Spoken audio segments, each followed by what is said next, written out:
परिस्थितीतून आपल्याला सर्वांना मार्ग कसा काढायचा आहे, मार्ग काढण्यासाठी म्हणून मी आज आपल्याशी संवाद साधतोय।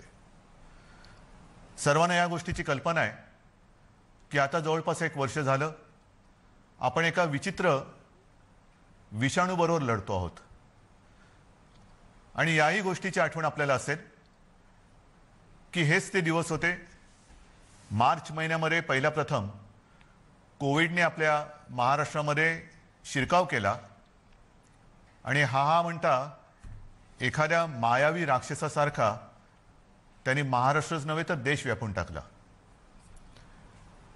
मधल्या काळामध्ये आपण सर्वजण मिळून नक्कीच यशस्वी झालो होतो, नक्कीच झालो होतो, त्याच्याबद्दल काही वादच नाहीये। पण हे युद्ध आपण सगळ्यांनी मिळून एकत्र हातात हात घालून लढलो म्हणून ती परिस्थिती निर्माण झाली होती। साधारणतः कालच्या जानेवारी फेब्रुवारी पर्यंत आपल्याला असं वाटत होतं कि आता झालं, संपलं, ये कोरोना कोरोना क्या है, क्या चीज है कोरोना, कोविड क्या है। विशेष म्हणजे गेल्याही वर्षी अर्थसंकल्पीय अधिवेशन होतं, याही वर्षी तोच काळ आला, मार्च। अर्थसंकल्पीय अधिवेशन नुकतंच गेल्या महिन्यात पार पाडलं आणि आपल्याला सर्वांना कल्पना आहे की लॉकडाऊनच्या पार्श्वभूमीवरती आर्थिक परिस्थिती ही संपूर्ण जगाचीच दोलायमान झालेली आहे आणि त्या परिस्थितीचा विचार करून महाराष्ट्र पुढे नेण्यासाठी एक अत्यंत चांगला अर्थसंकल्प आपल्या माननीय उपमुख्यमंत्र्यांनी अर्थमंत्र्यांनी अजितदादांनी मांडला। आपल्या सरकारचा तो अर्थसंकल्प महाराष्ट्र पुढे नेणारा, संकटातही महाराष्ट्र थांबला नाही, थांबणार नाही हे करून दाखवणारा तो अर्थसंकल्प आपण मांडला आणि त्याच्यानंतर जे जे काय झालं म्हणजे काल परवाकडे होळी धुलीवंदन सगळं पार पडलं, पण तिथपासूनच आपल्या राज्यात शिमग्याला सुरुवात झाली। असो, त्या शिमग्याबद्दल मी काय बोलणार नाही, त्याला सुद्धा मी जेव्हा उत्तर द्यायचं तेव्हा मी जरूर देईन। तो विषय आजचा नाहीये। आजचा विषय आहे तो कोरोनाची परिस्थिती ही नेमकी काय, आपण काय करणार आहोत। मध्ये मध्ये मी आपल्याला सातत्याने सांगत आलेलो आहे की जर ही परिस्थिती अशीच राहिली तर आपल्याला परत एकदा लॉकडाऊन करावा लागेल की काय, अशी एक शक्यता मी बोलून दाखवली होती। ही शक्यता आजही पूर्णपणे टळलेली नाहीये। मला आज पुन्हा एकदा आपल्याला सर्वांना आवाहन करायचे, विनंती करायची, कारण गेल्या वर्षभरामध्ये माझ्या महाराष्ट्रातील प्रत्येक बांधवांनी, भगिनींनी आणि मातांनी जे जे मी सांगत आलो ते अत्यंत आपुलकीने ऐकून घेतलं आणि त्याच्याप्रमाणे ते वागले। तुम्ही सगळे वागलात। यात सर्व धार्मिक नेते आले, सर्व धर्मीय आले, सर्व राजकीय पक्ष आले, त्यांचे कार्यकर्ते आले। आता काय झाले थोडंसं की मधला काळ जो आला त्या काळामध्ये आपण थोडे शिथिल झालो। आपण शस्त्र टाकली की काय अशी एक साधारणतः परिस्थिती निर्माण झाली। लग्न समारंभ थाटामाटात सुरू झाले, इतर पार्ट्या सुरू झाल्या, राजकीय मोर्चे, निदर्शनं, आंदोलनं, सगळं काही जणू काही कोरोना गेला अशा पद्धतीने आपण सुरू केलं। आणि तेव्हाही मी सांगत होतो की थोडा धीर धरा, पुन्हा एकदा मार्च एप्रिल एंड पर्यंत आपल्याला थोडासा एक संयम बाळगावा लागेल। दुर्दैवाने जी भीती केवळ मीच नव्हे तर ह्या विषयातले जे तज्ञ आहेत त्यांनी जी व्यक्त केली होती ती खरी ठरली। मार्चच्या आधीपासूनच आपल्या राज्यामध्ये पुन्हा एकदा कोरोना मोठ्या राक्षसापेक्षा, म्हणजे गेला राक्षस होता त्याच्या डबल टिबल दुप्पट तिपटीने अकराळ विकराळ रूप धारण करून आलेलं आहे। त्याच्यामध्येच विषाणूचा नवा अवतार, म्हणजे हे पण नवल आहे। आतापर्यंत आपण आपले विष्णूचे अवतार ऐकले होते, ज्याचे आपण पूजन करतो। ज्या ज्या वेळेला संकट आली त्या त्या वेळेला भगवान विष्णूंनी वेगवेगळे अवतार घेतले आणि आपल्याला वाचवलं। पण हा विषाणू जो आहे तो वेगवेगळे अवतार धारण करून आपल्याला संकटात टाकतोय आणि आपली परीक्षा बघतोय। पुन्हा एकदा तीच गरज आहे, आपल्याला सर्वांना धैर्याने, सगळं धैर्य एकवटून लढण्याची गरज आहे। लॉकडाऊन करणार का हा प्रश्न अजूनही मी उत्तर देत नाही, पण साधारणतः आत्ताची परिस्थिती काय आहे ह्याची कल्पना आपल्याला देण्याची मला पुन्हा एकदा गरज वाटते. जेव्हा ही परिस्थिती निर्माण झाली, किंबहुना कोविडची साथ सुरू झाली, आपल्याला पूर्ण माहिती आहे आपल्या राज्यामध्ये फक्त 2च ह्या विषाणूंची चाचणी जिथे होऊ शकते अशा प्रयोगशाळा होत्या. एक मुंबईमध्ये कस्तुरबा आणि दुसरी पुण्याला NIVची. आज त्या दोनाच्या जवळपास आपण 500 पर्यंत चाचण्या करणाऱ्या संस्था किंबहुना लॅब्स तयार केलेल्या आहेत. मुंबईमध्ये सुद्धा आपण दर दिवशी साधारणतः 50,000 चाचण्या आज करतो आहोत. गेल्या काही दिवसात म्हणजे मला जी माहिती सगळी माझ्याकडे आलेली आहे त्याच्यात महाराष्ट्रामध्ये जी आपली क्षमता होती 75,000 चाचण्या दर दिवशी करण्याची, ती आपण वाढवून जवळपास 1,82,000 पर्यंत नेलेली आहे. 1,82,000 75,000 ते 1,82,000 इथपर्यंत आज आपण रोजच्या चाचण्या करतो. येत्या काही दिवसात ही संख्या आपल्याला 2.5 लाखावर न्यायची. 2.5 लाख चाचण्या दर दिवशी महाराष्ट्रामध्ये लवकरात लवकर आपण करणार आहोत. आणि याही चाचण्या ते रॅपिड अँटीजेननी नाही, तर त्याचं जे प्रमाण आहे, केंद्राची जी काय मार्गदर्शक तत्व आहेत, की साधारणतः 70% चाचण्या ह्या RT-PCR ह्या पद्धतीने झाल्या पाहिजेत. आता माझ्यापेक्षा सर्वांनाच माहिती झालेलं नेमकं RT-PCR म्हणजे काय, रॅट म्हणजे रॅपिड अँटीजेन टेस्ट म्हणजे काय. RT-PCR मध्ये अचूकताही अधिक असते, अधिक चांगली असते. म्हणून आपलाही आणि केंद्राचाही आग्रह तोच आहे की जेवढ्या चाचण्या आपण करतो त्याच्यात किमान 70% चाचण्या ह्या RT-PCR असायलाच पाहिजेत. आणि त्याच पद्धतीने आपला महाराष्ट्र जेव्हा 75,000च्या आसपास चाचण्या करत होता त्याही वेळा तेव्हा त्याच टक्क्यात RT-PCR करत होता. आज जवळपास 1,82,000 करतोय, त्याच्यातही 70% RT-PCR आहेत. उद्या 2.5 लाख झाल्यानंतर 3 लाख झाल्यानंतर सुद्धा आपण ह्या चाचण्या RT-PCRच अधिक ठेवणार आहोत. म्हणजेच काय की आपण कुठेही दर्जाची तडजोड करत नाही आहोत, अजिबात करत नाही आहोत आणि करणार नाही. एक तर पहिली गोष्ट अशी आहे की काहीही आपण लपवत नाही आणि लपवणार नाही. एक सुद्धा रुग्ण आपण लपवलेला नाही आणि लपवत नाही आहे. आणि म्हणून जी महाराष्ट्रातली जी परिस्थिती आहे ती सगळ्यांना जरी धक्कादायक वाटत असली तरी आपण सत्य काय आहे हे लोकांसमोर अगदी जसंच्या तसं ठेवतो आहोत. मग काही जण मला म्हणतात की इतर राज्यांमध्ये बघा, बिहारमध्ये निवडणुका झाल्या, बंगालमध्ये चालू आहेत, आणखीन इकडे झालं, आणखीन तिकडे झालं, मग तिकडे वाढ नाही, तुमच्याकडे का. मला त्याच्याबद्दल बोलायचं नाही आहे, अजिबात बोलायचं नाही आहे. मला माझा महाराष्ट्र प्यारा आहे, मला माझी जनता ही प्यारी आहे. त्यांची जबाबदारी ही आज माझ्यावरती असल्यामुळे ती जबाबदारी मी आधीच बोललेलो आहे की मला कोणी विलन ठरवला तरी देखील मी ती पार पाडेन, पाडणारच, ते माझं कर्तव्य आहे. म्हणून तुम्ही घाबरून जाण्यासारखं काही नाही आहे. पण जशी ही टेस्टची संख्या मी तुम्हाला सांगितली त्याचप्रमाणे आपल्याकडे कोविड येण्याच्या आधी जेवढे काही बेड संपूर्ण महाराष्ट्रामध्ये होते त्याची संख्या काही हजारामध्ये होती, म्हणजे 10,000 सुद्धा नसेल कदाचित. कारण आधी आपण कधी कल्पनाच केली नव्हती की असं काहीतरी आकस्मिक संकट येईल आणि आपली त्रेधा तिरपीट उडेल. गेला मार्च महिन्यात तुम्हाला आठवतंय बेड्स मिळत नव्हते, हॉस्पिटल्स मिळत नव्हते, उपचार मिळत नव्हते. मग सगळे हॉस्पिटल्स ओव्हरफ्लो व्हायला लागली होती, ॲम्ब्युलन्स मिळत नव्हते. ह्या सगळ्या गोष्टी लक्षात घेतल्यानंतर आपण बेड्सची संख्या वाढवायला लागलो. महाराष्ट्र हे देशातलं पहिलं कदाचित एकमेव राज्य असेल की ज्याने अगदी फील्ड हॉस्पिटल्स उभारली लष्कराच्या धर्तीवरती. जसं लष्कर काम करतं तसं आपल्या महाराष्ट्राच्या यंत्रणेने काम केलं, आजही करते. जम्बो कोविड केअर सेंटर्स उभारली आणि काही हजारात म्हणजे 8-10 ज्या काही रुग्णशय्या होत्या त्याची संख्या आपण जवळपास 3.25 लाखापर्यंत नेली, सगळ्या काही मिळून. म्हणजे त्याच्यामध्ये इतर कोविड शिवाय असलेले beds, oxygen beds, ICU beds, विलगीकरणाचे बेड्स, डायलिसिसचे बेड्स असे मिळून साधारणतः 3.25 लाखापर्यंत ही सुविधा आपण वाढवली. ही मोठी आपली एक अचिव्हमेंट होती. आणि तेव्हाही मी म्हटलं होतं की लॉकडाऊनचा उपयोग हा संसर्ग थांबवण्यासाठी आहे आणि त्याच वेळेला आपल्या आरोग्य सुविधा वाढवण्यासाठी आहे. मग आता एवढीही रुग्णशय्या वाढवल्यानंतरही मी परत तुमच्याशी का काळजीने बोलतोय ह्याचं कारण आजचं चित्र मी तुम्हाला सांगतोय. पहिली गोष्ट अशी की साधारणतः रुग्ण वाढ ही किती होते, किती झपाट्याने होते, त्याची थोडीशी मी तुम्हाला कल्पना देतो. आपल्याला माहिती आहे की जानेवारीच्या शेवटाला आणि फेब्रुवारीच्या सुरुवातीला फक्त मुंबईपुरतं बोलायचं झालं तर मुंबईमध्ये 300-350 रुग्ण हे दर दिवशी आपल्याला सापडत होते. आज ती संख्या 8,500वरती गेलेली एका महिन्याच्या कालावधीत. ही फक्त मुंबईची परिस्थिती आहे.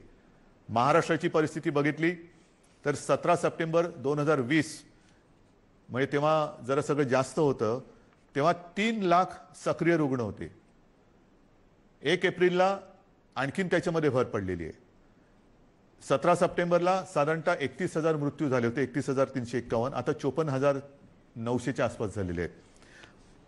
त्यावेळेला एका दिवशी आढळलेले रुग्ण हे 24,619 होते 17 सप्टेंबरला. आता 1 एप्रिलला एका दिवशी साधारणतः 43,183 रुग्ण आढळलेले आहेत. आज 2 तारीख. आज कदाचित 45,000चा आकडा आपण गाठू किंवा पार करू. कोणत्या दिशेने चाललेलो होतो आपण बघा. आणि याच वेगाने जर का ही रुग्णवाढ होत राहिली तर मी जे तुम्हाला सांगितलं त्याच्यात मी बेड्सची तुम्हाला कल्पना देतो. साधारणतः विलगीकरणच्या ज्या बेड्स आहेत त्या 2,20,000 आहेत महाराष्ट्रामध्ये. आत्ताच त्या 1,37,549 भरलेले आहेत. म्हणजे 62% हे बेड्स भरले गेलेत. आयसीयूचे बेड्स हे 20,519 आहेत. ते जवळपास 48% आज भरलेले आहेत. ऑक्सिजनचे बेड्स आहेत ते सुद्धा 62,000च्या आसपास आहेत. ते 25%च्या आसपास आज भरलेले आहेत. व्हेंटिलेटर्स 9,347 ते पण 25% जवळपास आज वापरात आहेत. ही परिस्थिती फार चिंताजनक आहे. आणि म्हणून मी आज आपल्याशी संवाद साधायला आलो की ही परिस्थिती अशीच राहिली तर आणखीन 15-20 दिवसामध्ये आपल्याला ह्या सगळ्या सुविधा ज्या आहेत त्या अपुऱ्या पडायला लागतील. मग काही जण म्हणतील सुविधा वाढवत का नाही? वाढवतो ना. मी आदेश दिलेले आहेत की जिथे जिथे आवश्यक आहे आवश्यकतेनुसार या सुविधा वाढवा. पण सुविधा वाढवणं म्हणजे काय करणं? बेड्स वाढवणं आलं, व्हेंटिलेटर्स मिळतील, ऑक्सिजनचा साठा सुद्धा आज आपल्याकडे फार मर्यादित आहे, तोही वाढवण्याचा आपला प्रयत्न सुरू आहे. औषधांचा साठा आपण घेऊ शकतो. परंतु बेड्स वाढले, व्हेंटिलेटर्स वाढले, आयसीयूचे बेड्स वाढले तरी डॉक्टर्स कसे वाढणार? नर्सेस कशा वाढणार? आरोग्य कर्मचारी कुठून आणायचे? हा विचार फार महत्त्वाचा आहे. आणि इकडेच खरा चिंतेचा विषय आहे. गेले वर्षभर ही संपूर्ण आपली यंत्रणा, मग त्याच्यात डॉक्टर्स आहेत, नर्सेस आहेत, आरोग्य कर्मचारी आहेत, पोलीस आहेत, आशा अंगणवाडी सेविका आहेत, महसूल यंत्रणेचे काही कर्मचारी आहेत, ह्यांच्यापैकी बऱ्याच जणांना कोविडने गाठलेलं आहे. आजारातनं ते बरे झालेले आहेत.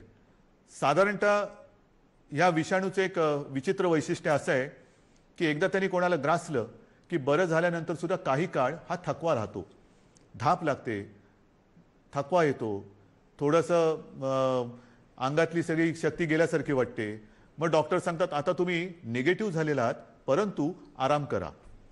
पण ही जी यंत्रणा आहे ती यंत्रणा आपल्यासारखीच माणसांची आहेत, आपल्यासारखीच रक्तामासाची हाडाची आपली माणसं आहेत, आपलेच बांधव आहेत, आपल्याच भगिनी आहेत. हे डॉक्टर्स असतील सगळेच ते आजारी पडले आणि पडल्यानंतर निगेटिव्ह आल्यानंतर दुसऱ्या तिसऱ्या दिवशी पुन्हा एकदा आपल्या सेवेसाठी कोरोनाच्या गुहेत घुसतात. मग त्यांच्याशी आपण कसं वागलं पाहिजे? आज सुद्धा आपण जी काय आपली यंत्रणा राबते आपल्यासाठी, टेस्टिंग टेस्टिंग टेस्टिंग टेस्टिंग आहे, टेस्टिंग वाढवतोय. पण टेस्टिंग करण्यासाठी घराघरात जाऊन आपल्याच भगिनी आहेत, आपलेच बांधव आहेत, 2-2, 4-4, 5-5 माळ्याच्या इमारती असतील, लिफ्ट नसेल तरी सुद्धा ते चढ उतार करतात रोज न थकता. मग थकले तरी थांबत नाहीयेत. त्यांना आपण काहीतरी दिलासा देणार आहोत की नाही? एकूण हे जे काय सगळे चित्र आहे, बोलणारे सगळे बोलतात की आपण हे केलं पाहिजे, आपण ते केलं पाहिजे, लसीकरण वाढवलं पाहिजे. वाढवतोय ना आपण. कालच्या दिवसात तुम्हाला मी अभिमान हा शब्द इकडे वापरणं योग्य ठरणार नाही, पण तुम्हाला समाधान वाटलं पाहिजे की महाराष्ट्र हा देशातला नंबर 1चं राज्य महाराष्ट्र ठरलेलं आहे. कालच्या दिवसात एका दिवशी आपण 3 लाख नागरिकांना लसीकरण केलेलं आहे. 3 लाख एका दिवसात. म्हणजे आतापर्यंत आपण जेव्हापासून लसीकरणाला सुरुवात झाली सुमारे 65 लाख, त्याच्यात आजचा आकडा मी धरलेला नाहीये, 65 लाख आपल्या नागरिकांना आपण लसीकरण केलेलं आहे. अजूनही आपल्याला आपण मागणी करतोय, केंद्र आपल्याला देतंय, पण पुरवठा वाढवायला पाहिजे. आणि पुरवठा वाढवल्यानंतर आपली क्षमता आज जी 3 लाख आहे ती लवकरात लवकर किमान 6 ते 7 लाख दर दिवसाला करण्याची आपली क्षमता आहे. पण तेवढ्या लसचा पुरवठा झाला पाहिजे. ती मागणी आपण करतोय. होईल, मागणी मान्य होईल, मी काय त्याच्यावर टीका नाही करत आहे, कारण सगळ्याच राज्यांना द्यायचंय. तर ही आपली क्षमता आहे. परंतु होतंय असं की लस घेतल्यानंतर, आता मी सुद्धा 1 डोस घेतलेला आहे लसचा. आपल्याशी बोलताना आजूबाजूला कोण नाही म्हणूनच मी मास्क काढून आपल्याशी बोलतोय. पण लस घेतल्यानंतर सुद्धा काही जण कोरोनाने बाधित होत आहेत. का होत आहेत? कारण लस घेतली आता सगळं झालं असं नाहीये.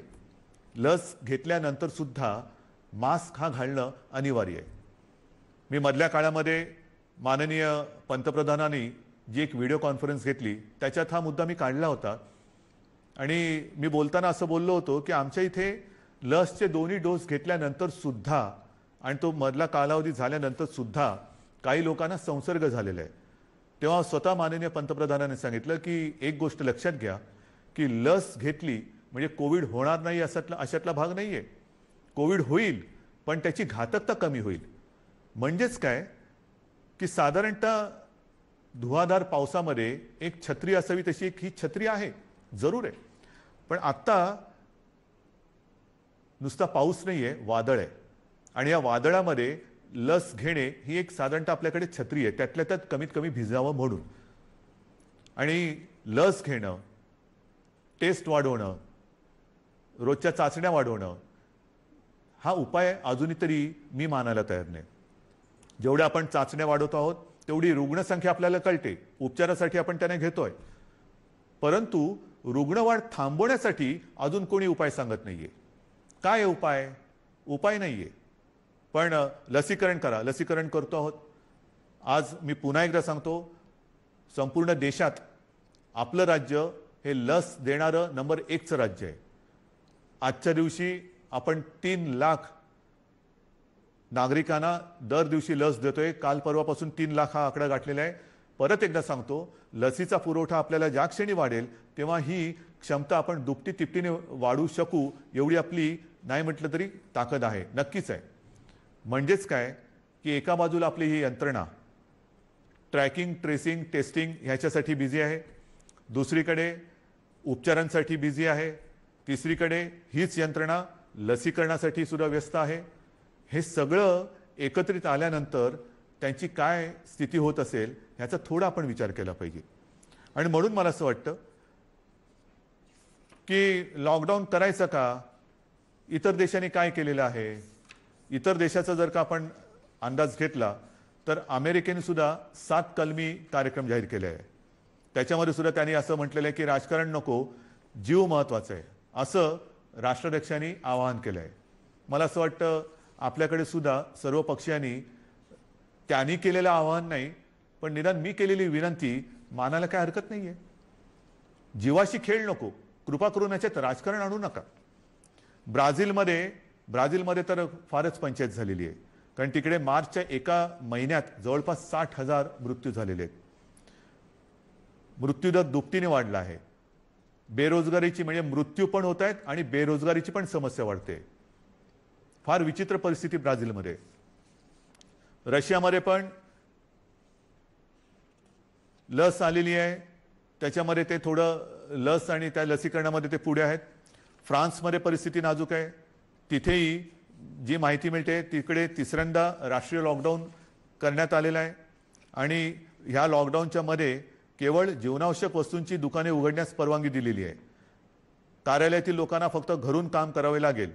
पुढील 3 आठवड्यांसाठी शाळा पूर्णपणे बंद ठेवण्यात येतील. या 4 आठवड्यात कोणत्याही प्रकारची जाहीर सभा होणार नाही.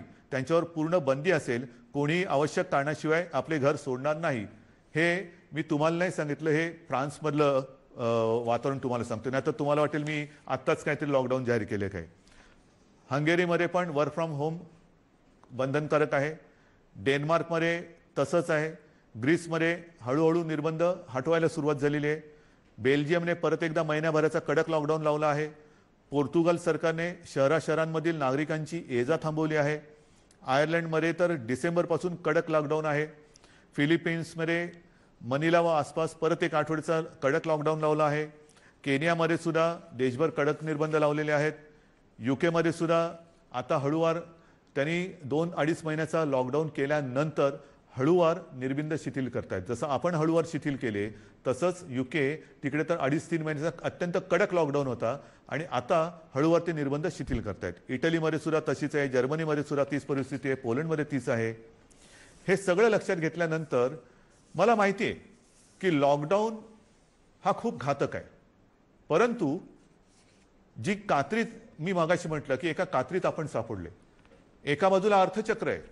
अर्थचक्र चालवायचं तर अनर्थ ओढवतोय. अनर्थ थांबवायचा तर अर्थचक्र बंद पडतंय. करायचं काय मग? आणि मधल्या काळामध्ये जी काही मतं हे तज्ज्ञ ह्या क्षेत्रातले आहेत नाही आहेत, मी त्यांची नावं नाही घेत, पण त्यांनी त्यांची मतं मांडलेली आहेत.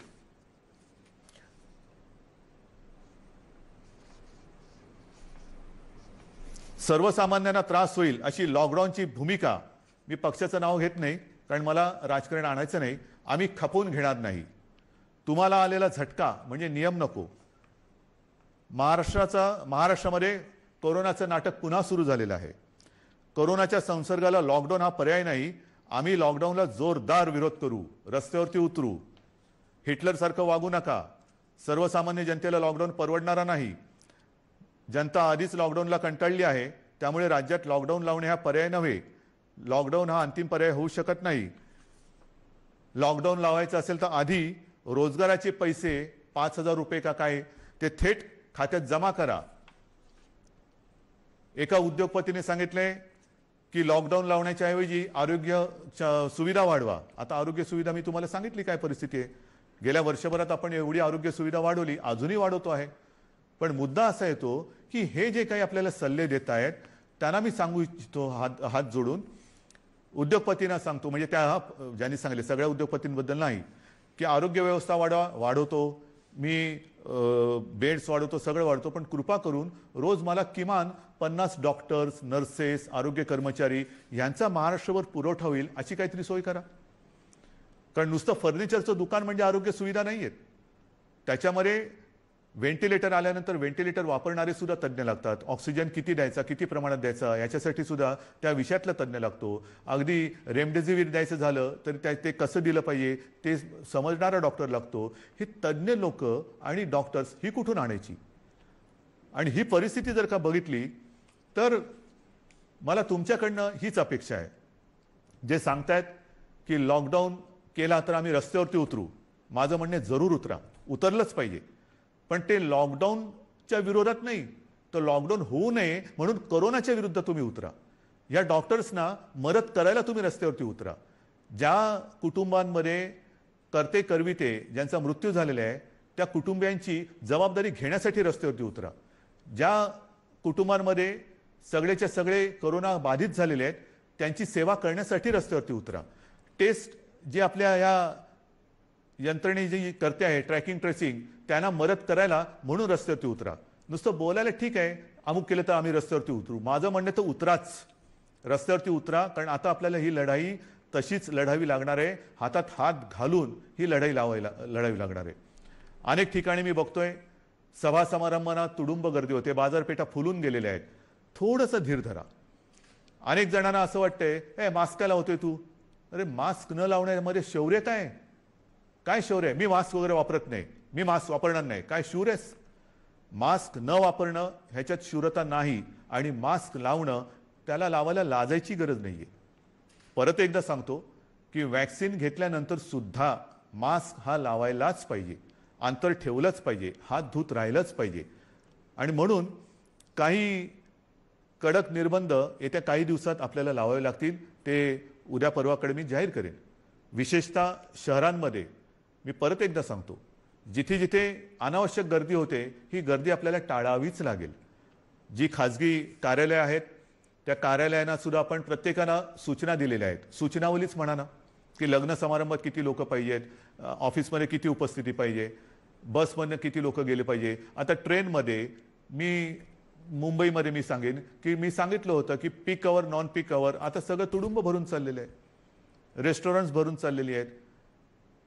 आता हे जर आपण थांबवलं नाही आणि परिस्थिती अशीच हाताबाहेर गेली आणि जसा ब्राझीलमध्ये दुर्दैवाने आता अशी परिस्थिती झालेली की लॉकडाऊन नाही आहे पण शुकशुकाट झालेलं आहे. म्हणजे रस्त्यावर फिरत असतील लोक पण रोजगार गेले आणि जीवही गेले. मग काय राहिलं? जीव वाचवायचा की रोजगार वाचवायचा? रोजगार आपल्याकडे आहेत, रोजगार परत मिळतील पण गेलेला जीव परत आणता येणार नाही. आणि म्हणून मी आपल्याला नम्रपणाने विनंती करतोय की येत्या काही दिवसांमध्ये 1-2 दिवसांमध्ये मी आणखीन काही जणांशी बोलतोय. काही त्याच्यात यातले तज्ज्ञ असतील, विविध राजकीय पक्ष आहेत, विविध मी पत्रकारांशी बोलेन. मला वेगळा काही उपाय असला तर पाहिजे. लॉकडाऊन हा उपाय नाही मान्य, पण मग ही संसर्गाची साखळी तोडायची कशी? लसीकरण वाढवतोच आहे पण लसीकरण देऊनही कोविड होत नाही अशातला भाग नाही. लसीकरण घेतल्यानंतर, लस घेतल्यानंतर सुद्धा कदाचित लस घेतलेल्याला कोविडचा त्रास कमी होईल पण तो दुसऱ्याला संसर्गित करू शकतो, हेही आता सिद्ध झालेलं आहे. मग करायचं काय? दुसरा उपाय असेल जरूर सांगा, पण त्याहीपेक्षा माझा विश्वास आपल्यावरती आहे. कारण तुम्हीच या युद्धातले खरे सैनिक आहात. हे युद्ध आपल्या सगळ्यांचं आहे, हे एकट्या दुकट्याचं युद्ध नाही आहे. ज्या गोष्टी मी तुम्हाला सांगितल्या आपण नाही पाळू शकत. कारण नसताना घराबाहेर पडू नका, नाही घरात थांबू शकत. अनावश्यक ठिकाणी गर्दी करू नका, गर्दी टाळू नाही शकत. गरज नसेल तर इकडे तिकडे फिरू नका, हे फिरणं टाळू नाही शकत. सार्वजनिक ठिकाणी फिरताना घराबाहेर पडल्यानंतर मास्क लावलाच पाहिजे, मास्क घालू नाही शकत. एकमेकात थोडं अंतर ठेवा, अंतर ठेवू नाही शकत. म्हणजे लॉकडाऊन आपण टाळू शकतोय पण टाळणं ही जिद्द, ज्या जिद्दीने तुम्ही पहिल्यापासून लढलात त्या जिद्दीने पुन्हा जर का उतरलात तर आपल्याला, मी अजूनही म्हणतो आता थोडा काळ राहिलेला आहे. कारण परिस्थिती तुम्हाला मी सांगितले, अशीच रुग्णवाढ होत राहिली तर 15-20 दिवसात हॉस्पिटल्स तुडुंब भरून जातील. काही काही जिल्ह्यामध्ये आत्ताची परिस्थिती आलेली आहे. ऑक्सिजन सुद्धा कमी पडू शकतोय, व्हेंटिलेटर सुद्धा कमी पडू शकतात. ही परिस्थिती आजही आपण स्वयंशिस्तीने टाळू शकतो. संसर्गाची लाट, कोरोनाला आपण रोखू शकतो. रोखण्याची जिद्द ही तुमच्यात आहे की नाही हा फार महत्त्वाचा प्रश्न आहे. सरकार लॉकडाऊन करणार की नाही यापेक्षा प्रत्येकाने ठरवलं पाहिजे की मी कोरोनाला हरवणार की नाही, मी कोरोनाला रोखणार की नाही. हे जर का तुम्ही प्रत्येकाने ठरवलं, होय मी रोखणारच.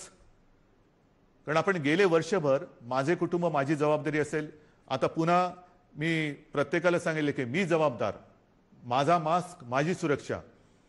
ह्या सगळ्या ज्या काही गोष्टी आहेत नवीन, ह्याच्यात काहीही नाही. जे पहिल्या दिवशी होतं ते आजही आहे. फक्त थोडंसं काय झालंय की सुरुवातीला जी एक कोरोनाची दहशत होती ती दहशत गेली, आपण गाफील झालो आणि कोरोनाने बरोबर आपल्याला गाठलं. अजूनही कोरोनाने आपल्यावरती मात केलेली नाही, मी त्याला करू देणार नाही, अजिबात नाही. मात आपणच त्याच्यावरती करायची आहे. पण ही मात करताना जर आपण घट्ट उभे राहिलो सगळ्या जणांनी, संपूर्ण सगळ्या राजकीय पक्षाने, मी पुन्हा एकदा हात जोडून विनंती करतो आहे की कृपा करा, जनतेच्या जीवाशी खेळ होईल असं राजकारण करू नका. जे सरकार पावलं उचलत आहे ते जनतेच्या हितासाठी उचलते. अर्थचक्रही फिरवायचं आहे, गरिबाची रोजीरोटी वाचवायची आहे, पण त्याच बरोबरीने सगळ्यात आधी आपल्याला त्यांची जीव वाचवायची आहे. म्हणून जीवाला पहिलं महत्त्व द्यायचं आहे आणि त्याच्यानंतर मग बाकीच्या ज्या काही गोष्टी आहेत त्या आपल्या हातातल्या आहेत त्या आपण करू शकतो. म्हणून आज सुद्धा मी पूर्ण लॉकडाऊनचा इशारा देतो आहे, लॉकडाऊन जाहीर करत नाही आहे. पण 1-2 दिवसामध्ये जर का दृश्य स्वरूपामध्ये ह्या गोष्टी आढळल्या नाहीत आणि दुसरा उपाय जर मी आता पुढच्या 1-2 दिवसांत ज्यांच्याबरोबर बैठका घेतोय त्यांच्याकडनं आला नाही तर मग मात्र आहे ती परिस्थिती अशीच्या अशी स्वीकारा, जे मला नाही जमणार. माझ्या डोळ्या देखत हे मी बघणार नाही आणि आपणही नाही बघायचं आहे. तर ती परिस्थिती रोखायला जगामध्ये जे करतायत, पहिला लॉकडाऊन दुसरा लॉकडाऊन, कारण लाटे मागून लाटा येतात. पहिली लाट आली, दुसरी लाट आली, तिसरी लाट आली. काय होतंय, एक लाट येऊन गेली, लॉकडाऊन होतो, सगळं शिथिल होतं, शिथिल झालं की दुसरी लाट येते. म्हणून आत्तापासून आपण ठरवलं पाहिजे की ही लाट तर मी रोखेनच आणि पुढची लाट तर मी येऊच देणार नाही. मला असं वाटतं, माझा आपल्यावरती विश्वास आहे, आपलाही माझ्यावरती विश्वास आहे. मध्ये काही जण भेटले होते आणि मला म्हणाले की अहो तुम्ही टी व्हीवर आले का लोक घाबरतात. म्हटलं मला नाही वाटत असं, कारण मी तुमच्या कुटुंबातला एक आहे. तुम्ही मला कुटुंबीय मानलेलं आहात आणि माझे कुटुंब, माझी जबाबदारी म्हणजे माझे कुटुंब तुम्ही आहात आणि तुमची जबाबदारी ही मी घेतल्यानंतर मला टीकेची पर्वा नाही. जे जे तुमच्या हिताचं असेल ते मी करणार आणि करेन. पुन्हा एकच सांगतो की सरकार यंत्रणेच्या बाबतीत कुठेही कमी पडलेलं नाही, पडू देणार नाही. सरकार खंबीर आहे, सरकार ठाम आहे. आरोग्य सुविधा कुठेही कणभर सुद्धा मी कमी पडू देणार नाही. मात्र ही एका हाताने टाळी वाजणार नाही. दोन हात जेव्हा एका हातात हात घालून आपण काम करू तर आणि तरच यश मिळेल. आणि मला आपल्या सहकार्याची अपेक्षा आहे, सर्व राजकीय पक्षांकडनं अपेक्षा आहे, सर्व धर्मियांकडनं अपेक्षा आहे. पुन्हा एकदा आपल्या उत्सवांवरती, सणांवरती बंधनं आणावी लागतील. जसं गेल्या वर्षी आपण सहकार्य केलं तसंच पुन्हा एकदा हे सहकार्य कराल अशी आशा नाही, असा विश्वास व्यक्त करतो. आणि ही लढाई पुन्हा एकदा लढण्यासाठी आणि जिंकण्यासाठी सिद्ध व्हा एवढ्याच शुभेच्छा देतो. जय हिंद, जय महाराष्ट्र.